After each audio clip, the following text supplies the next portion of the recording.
We all have one thing in common, I'm pretty sure, and that's that we're all probably afraid of Latino moms, Hispanic moms, even African American moms, or black mothers, because those moms are just built different.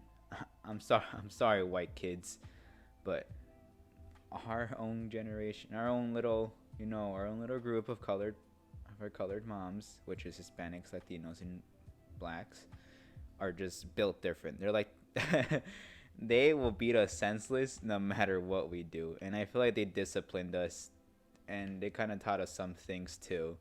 I remember always being scared of my mom hitting me whenever I did something wrong. I remember one time me and my older brother were horse playing in the living room, and we hit something against the wall. I don't remember what it was, but then we broke a vase. If I'm correct, it was had flowers on it. It was one of her favorite vases. We broke it. We both looked at each other, and we both just kind of like stood there, and then we heard our mom call our names, and we both just bolted the opposite direction. We're like, no, we're not dealing with that shit. Because if your mom finds out you did something wrong or broke something, it will be hell on earth. She would grab she would grab the chancla, the cinturon, el cable, el gancho, anything, bro. Like, I'm for sure many of you seen those pictures of, like, oh yeah, which one of your mom hit you. Those are the seven swords of mist. Think of that, but not think of the whole. If you watched Naruto before, I'm for sure you remember the seven swords of the mist. Think of that, but for Latino moms and black mothers. Those are the fucking seven seven beatings. If you think about it, the seven essentials. There we go. I remember always being beat by the chancro cinturon or the gancho. It was one of the worst experiences ever, because then later on you start crying. You won't, like, you ask yourself what the fuck. And in the end, it's like either way, your mom wanted to treat you right, and it's the only way she was taught to be to discipline us. And it frankly was kind of a traumatizing memory, but at the same time we had to learn from it. And I feel lucky to have the parents I do, because they also taught me how. They were very strict on me, and they taught me a lot of good lessons too. Because now in the new generation, they're kind of fucked. They're kind of fucked in the head, not knowing what to do, because apparently they think they have the mind of their own. I kind of do miss being a kid sometimes too, but not in this generation. Not in what we're all right now, but like back then, when I used to be a little kid thinking that I can be an adult, like, oh, I can't wait to be an adult, I could do whatever I want. But now since I'm older, it's like I can't do the things I wanted to do as a kid. I really have to focus on what I want to do in my life. It's like you get those moments where you just realize, like, damn, everything just passed so quickly after you wish that one thing.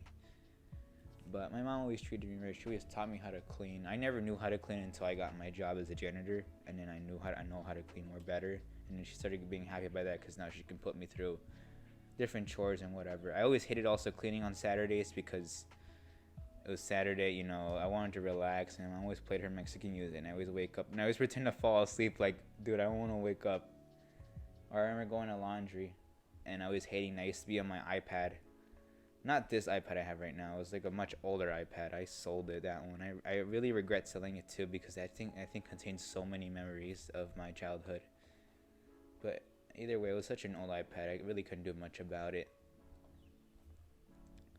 But the least thing to say is that I'm really glad my mom grew me up to be the person I am right now, because I got to learn a lot of things. I got to learn my own manners, how to. But the thing is, she didn't taught me, because I need to learn this one myself. I'm sorry, Mom. The thing that she didn't teach me is how to really socialize towards people.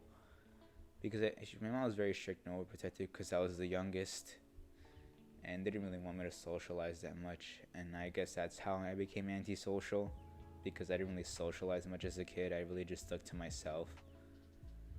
And I'm basically known as the chill person, and I am basically. I don't know if I am a chill person in real life, if any of you guys would ever meet me, but I am just very quiet. I sometimes don't really know what to talk about, because at the same time it's like meeting a brand new person. It's like you don't know nothing about them, so you don't really know what to talk about. That's why I kind of let them start the conversation, and I add on to the conversation by saying about their life, because I like it when people talk about their interests, because then they're really passionate about it. I like to talk about this interest sometimes too, but I never get brought up this conversation because this is an interest that I really don't talk about that much, unless like like two of my friends only know about the interest that I do, and this is one of them. And I really hope I can also treat my kids as the way my mom treated me, but not in the whole point of hitting. Maybe yeah, I have to at some point, not like in an abusive way, mostly as a disciplined way, because I mean, because it's the only way. It's like only way you can get our own kids to get to learn something like bad. Like I don't want to be abusive to my own kids. If I ever have kids, is like I want to let them know that they should really enjoy their childhoods, because once they're in the real world, they're gonna regret being an adult. They're gonna want to go back as a child again, and want to create those fun memories they had. This whole conversation became so deep. I'm so sorry. It's something that I really wanted to talk about in this video too. But I really guys do hope you enjoyed this video. Thank you guys so much for 50 subs. I really do appreciate it. As always, I always say this in the end of my videos. You can always subscribe to the channel. It's always free. You can always unsub if you don't like my videos. Our goal for this month, I say 55 subscribers.